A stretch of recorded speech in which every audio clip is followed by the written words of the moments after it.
பேருக்கும் அவங்கள பிரிஞ்சு அதாவது இந்த சாலியினுடைய ஒழுக்க பிறழ்வுல பிறந்த ஒரு பையனாக ஆபுத்திரன் அப்படின்னு நம்ம பாக்குறோம். சுடுகாட்டுல பிறந்தான், பசு பார்த்து அவனுக்கு பால் கொடுத்தது, அதனால ஆபுத்திரன் நம்ம சொல்றோம். அப்படிலாம் நம்ம பாக்குறோம்.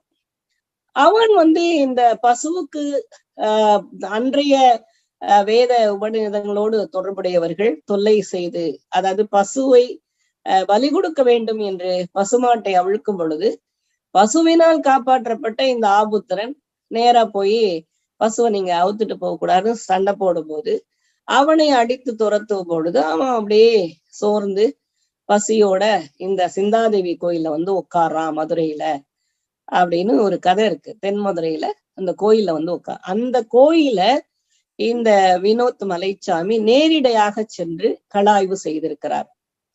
அந்த சிந்தாதேவி தான் தாராதேவி.